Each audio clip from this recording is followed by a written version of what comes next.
Estimados hermanos y amigos, el tema de hoy es la guerra justa.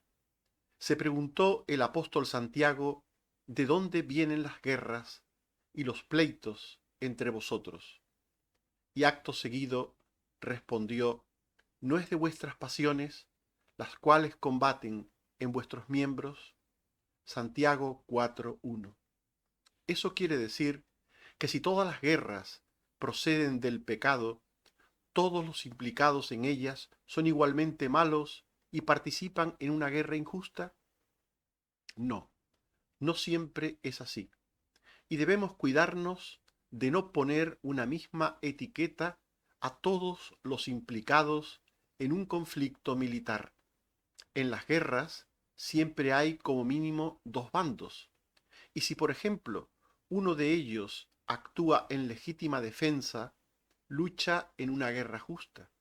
Y si el otro actúa por odio, afán de conquista u otra cosa mala, lucha en una guerra injusta. Hablemos de una de las guerras en las que se vio involucrado el pueblo de Israel.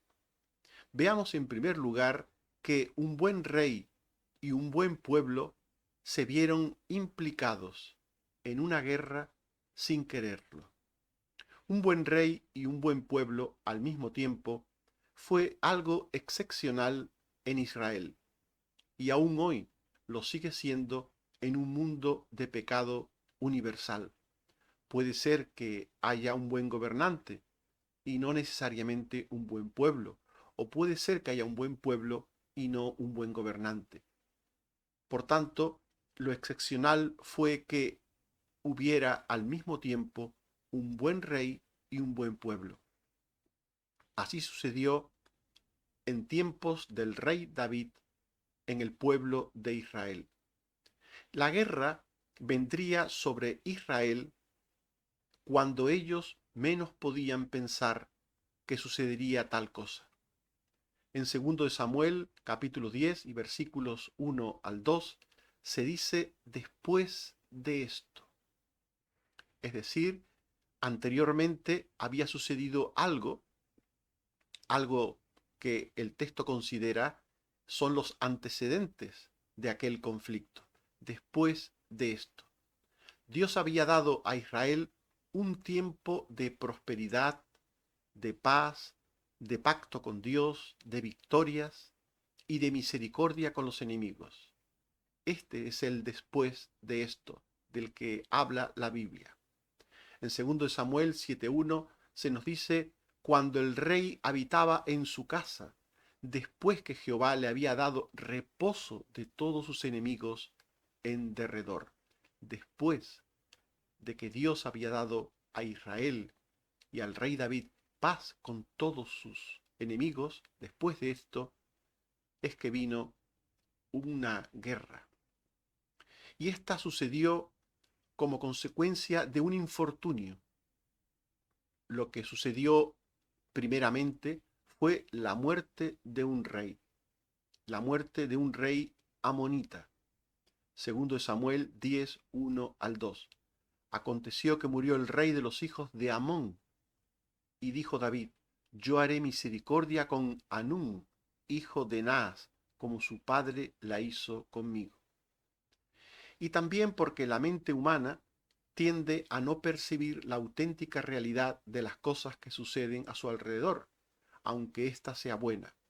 Por tanto, al infortunio de la muerte de un rey se le sumó una actitud mal pensada por parte del pueblo amonita. En 2 Samuel 10, 1 al 2 se dice, reinó en su lugar suyo Anún su hijo, y envió David sus siervos para consolarlo por su padre. Muere un rey y David le envía a su hijo una comitiva de consuelo por la muerte de su padre. En principio todo parece ser bueno porque lo era. En principio David no tenía otro propósito que consolar al hijo de aquel rey amonita fallecido. Pero el conflicto surgió cuando los consejeros del sucesor, del hijo de aquel rey que había fallecido, los consejeros, que eran unos desconfiados, dijeron a Hanún que el gesto de David era un acto de espionaje con fines hostiles. David enviaba una comitiva de pésame, de consuelo, y los consejeros amonitas desconfiaron de David y acusaron a David de ser un hombre con intenciones militares de destruir al pueblo amonita. Evidentemente todo esto fue un mero juicio, sin base objetiva alguna. Es lo que se conoce hoy como un bulo, una noticia falsa y mentirosa. En 2 Samuel 10, 2 al 3, se nos dice que llegados los siervos de David a la tierra de los hijos de Amón, los príncipes de los hijos de Amón dijeron a Hanún su señor: ¿te parece que por honrar David a tu padre te ha enviado consoladores? ¿No ha enviado David sus siervos a ti para reconocer e inspeccionar la ciudad, para destruirla? Así pues, aquellos consejeros levantaron un bulo, una falsedad, una calumnia contra el rey David. Él enviaba una comitiva para consolar, para condolerse por el fallecimiento del rey amonita, y estos consejeros acusaban a David de estar buscando destruir al pueblo amonita. Y Hanún, el hijo de aquel rey, creyendo el bulo, se creó un enemigo en su mente, se inventó un enemigo en su mente y ofendió a los emisarios de David, obrando con ellos de forma insensata, imprudente y vana. En 2 Samuel 10:4 se nos dice que entonces Hanún tomó los siervos de David, les rapó la mitad de la barba, les cortó los vestidos por la mitad hasta las nalgas y los despidió. Todo esto eran graves ofensas para la cultura hebrea. Los hebreos llevaban barbas, cortar la mitad de la barba era una forma de ofender, cortarle los vestidos hasta la altura de las nalgas también era una forma de ofenderles, de humillarles, y de esta manera trató Hanún a los emisarios del rey David. Ofendiendo a los emisarios, ofendía al rey que los enviaba. Así pues, ante aquel gesto agresivo ofensivo lanzado por el rey Hanún, ante aquel gesto, el rey David se comportó con sabiduría y con prudencia. Él no quería un conflicto armado, no quería guerra con los amonitas, y menos después de haber fallecido aquel rey. Y nos dice 2 Samuel 10, 5 al 6, que cuando se le hizo saber esto a David, envió a encontrarles a los comisionados, porque ellos estaban en extremo avergonzados. Y el rey mandó que les dijeran: quedaos en Jericó hasta que os vuelva a nacer la barba, y entonces volved. Y los hijos de Amón se habían hecho odiosos a David. Por tanto, este es el origen de aquel conflicto, una ofensa tomada. David no había ofendido a los amonitas, no tenía ningún tipo de intención guerrera, militar, destructiva hacia los amonitas, sino que estos tomaron a la comitiva de David de consuelo, de duelo, la tomaron de forma mentirosa, calumniosa, como un acto de espionaje. Y esto creó una animadversión entre el rey David y los amonitas. El esfuerzo y el ánimo con el que los defensores luchan la guerra justa. Esto sería lo que sucedió a continuación. Los provocadores de la guerra injusta estaban cegados por su propia mentira. La mentira ciega, la mentira ofusca, porque la mentira procede del mal pensamiento, del mal corazón. Y aquellos hombres, aquellos amonitas, ofuscados por su mal pensamiento, cumplieron el fatal presagio del bulo que ellos mismos gestaron, sin pensar que ellos mismos, fueron la causa inicial y la causa final del conflicto que surgió. En 2 Samuel 16 se nos dice que viendo los hijos de Amón que se habían hecho odiosos a David, enviaron los hijos de Amón y tomaron a sueldo a los sirios de Bet Reot y de Soba, 20.000 hombres de a pie, del rey de Maaca 1.000 hombres, y de Istop 12.000 hombres. Por tanto, los amonitas se ofendieron sin motivo con David, y creyendo que David también estaba enemistado con ellos, se prepararon para la guerra contra el rey David. Y la guerra se produjo. La guerra se produjo desde el campo amonita, desde el pueblo amonita, hacia Israel. Desde ese punto de vista, tenemos que decir que la guerra era injusta. La guerra en la que se metieron los amonitas era injusta, porque no había razón para aquella guerra. Todo aquello fue un infame y mentiroso bulo creado por los propios amonitas. Ellos comenzaron una guerra sin motivo, se metieron en una guerra sin motivo. Por tanto, ellos se metieron en una guerra injusta.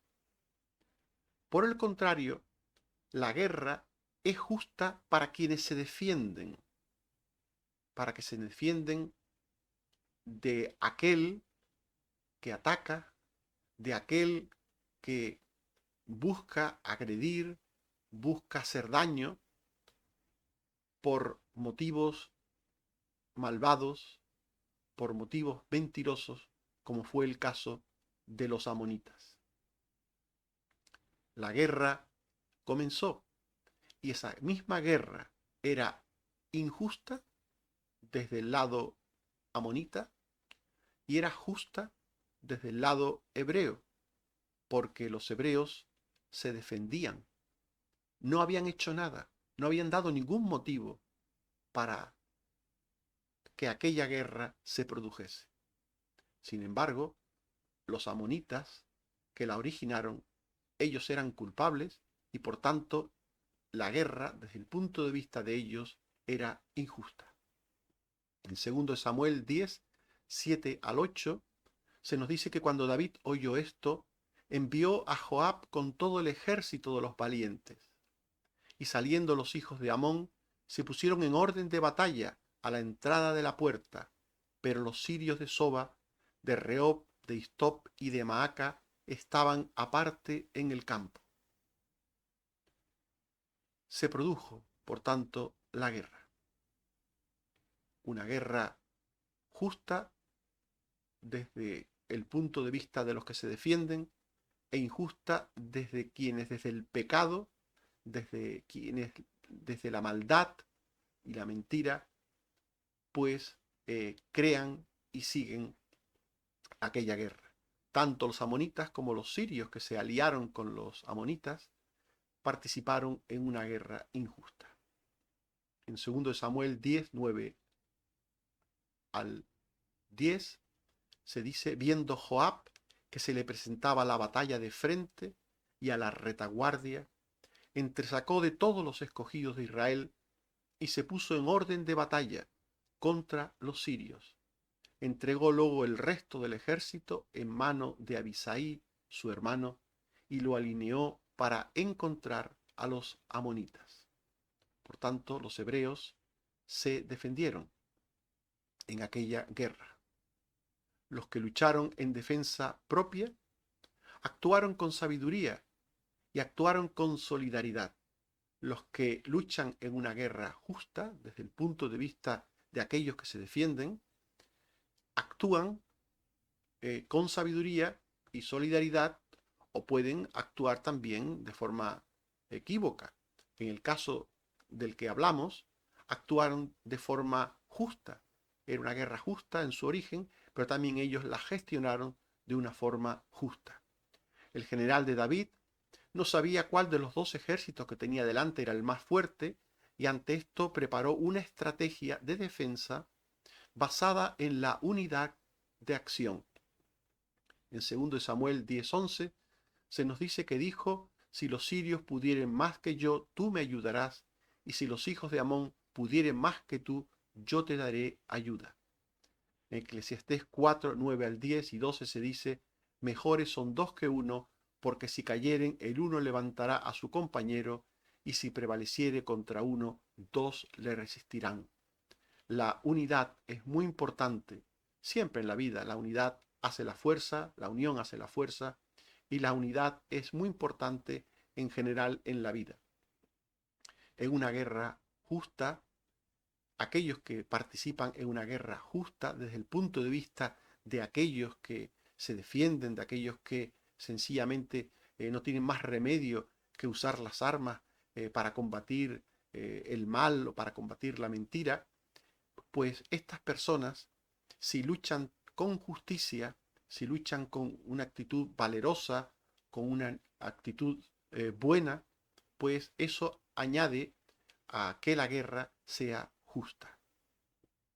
Los que luchan justamente en una guerra lo hacen en todos los sentidos justamente. Es decir, una guerra no solo es justa porque te defiendes, sino que también en tu defensa debes ser una persona justa. Por ejemplo, si haces prisioneros, no puedes ejecutarlos. Hay una serie de acuerdos internacionales en que hay que tener una actitud de humanidad, una actitud de justicia, aún en la guerra. Una cosa es el momento del combate, en el que se defiende la vida y en el que obviamente se tiene que atacar al enemigo, y en ese ataque o en esa defensa se puede quitar la vida al enemigo. Una cosa es la actitud durante el combate, y otra cosa que después del combate pues haya prisioneros o haya civiles o personas inocentes por medio, y se cometan actos de injusticia. Los que luchan en una guerra justa no solamente luchan en una guerra que ellos no han buscado, que no han querido, sino que cuando luchan lo hacen con justicia. Lo hacen con una actitud de unidad, de solidaridad y también de bondad. Los que luchan justamente en una guerra toman la decisión de esforzarse al máximo, confiando en que la decisión final de ella la tiene tomada Dios. En 2 Samuel 10:12 se dice: esfuérzate y esforcémonos por nuestro pueblo y por las ciudades de nuestro Dios, y haga Jehová lo que bien le pareciere. Los que luchan en una guerra justa de defensa propia, de defensa de la vida propia o de defensa de la vida de los familiares, de los inocentes, tienen un motivo para luchar superior al motivo que tiene el atacante, el enemigo, el que lucha en una guerra injusta. El que lucha en una guerra injusta lucha por odio, lucha por quitar, por matar, por destruir. El que lucha en una guerra justa por defenderse, pues tiene un gran y noble motivo: la defensa de la vida propia o de los seres queridos. Por eso, por esta razón, es que los que luchan en una guerra justa tienen un motivo noble, un motivo fuerte, un motivo por el que luchar y tener valentía mayor y superior al del enemigo. Los que luchan justamente en una guerra se esfuerzan con ánimo hasta el final. En 2 Samuel 10, 13 al 14 y 15 y también el 19, se nos dice que se acercó Joab y el pueblo para pelear contra los sirios, mas ellos huyeron. Entonces los hijos de Amón huyeron también, pero los sirios se volvieron a reunir, y David reunió a todo Israel, y pelearon contra ellos, y huyeron, y los reyes sirios hicieron paz con Israel y le sirvieron. Al final vencieron los justos, los que luchaban en aquella guerra desde una perspectiva de justicia. En las batallas no siempre vencen los que luchan la guerra justa, tristemente. A veces vencen los malos, los que luchan en una guerra injusta, pero en esta ocasión vencieron los que eran nobles, los que eran honrados, los que eran valientes. En Isaías 41:10 se dice: no temas porque yo estoy contigo, no desmayes porque yo soy tu Dios, que te esfuerzo, siempre te ayudaré, siempre te sustentaré con la diestra de mi justicia. El pueblo de Israel luchó aquella guerra con la ayuda de Dios. Y en general en la vida, siempre que uno hace cualquier cosa con la ayuda de Dios, tiene un plus de fortaleza, un plus de gracia, un plus de sabiduría para afrontar todas las cosas. En aquella batalla vencieron los israelitas a los amonitas. La única guerra que nunca perderán los hijos de Dios, la única guerra que nunca jamás perderán los hijos de Dios, es la que ya ganó Cristo por ellos. En Romanos 8:37 al 39 se nos dice que en todas estas cosas somos más que vencedores por medio de aquel que nos amó, por lo cual estoy seguro de que ni la muerte, ni la vida, ni ángeles, ni lo presente, ni lo porvenir, ni lo alto, ni lo profundo, ni ninguna otra cosa creada nos podrá separar del amor de Dios que es en Cristo Jesús, Señor nuestro. La gran batalla que tiene toda persona pendiente es la batalla contra el enemigo de las almas, que es el diablo. Es la batalla de la muerte. Y en esa batalla Cristo luchó y venció por nosotros, para que todo aquel, dice la Biblia, que cree en Él tenga vida eterna. Todo aquel que cree en Cristo ha vencido en la gran batalla que el hombre necesita ganar, la batalla por la salvación del alma. Cristo murió por nosotros, venció por nosotros, y todo el que cree en Cristo venció también en esa batalla. Estimados hermanos y amigos, hemos hablado de la guerra justa y hemos dicho que un buen rey y un buen pueblo se vieron implicados en una guerra sin quererlo. Un buen rey y un buen pueblo al mismo tiempo fue algo excepcional en Israel y aún hoy lo sigue siendo en un mundo de pecado universal. El conflicto entre los amonitas y los israelitas surgió cuando los desconfiados consejeros amonitas dijeron a su rey que el consuelo de David era un acto de espionaje y de enemistad, todo un bulo.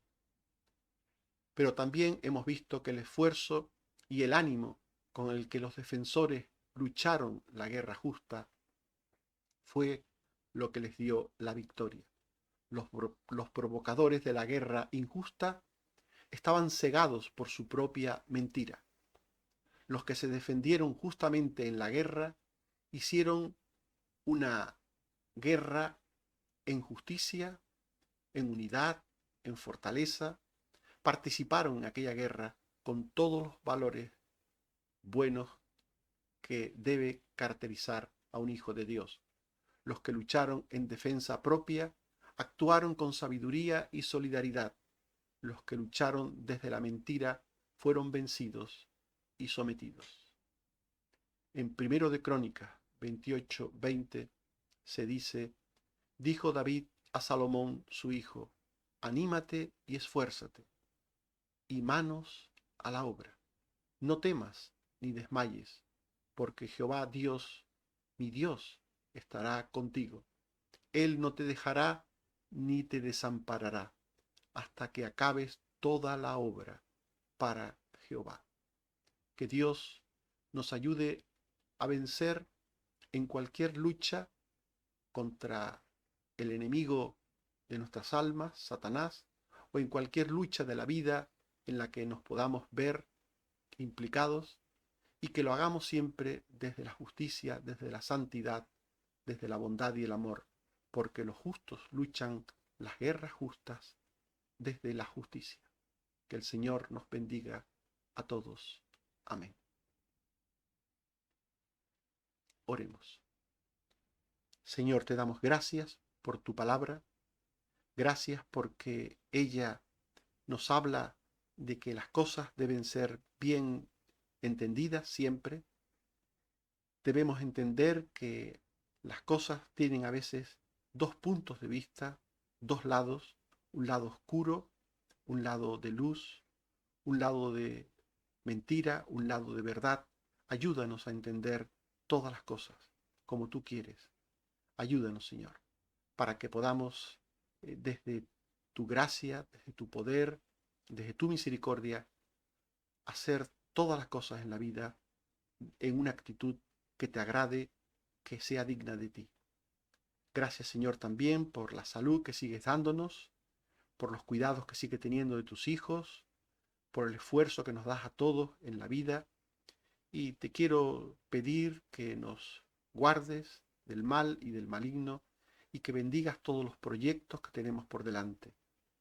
Y gracias una vez más porque sigues dando salud, no solamente al cuerpo, sino también al alma, porque sigues dando prosperidad, porque sigues proveyendo a tus hijos todas las cosas necesarias para la vida. Gracias, Señor, por todo. Por Jesucristo, tu Hijo. Amén. Que el Señor nos bendiga a todos. Amén.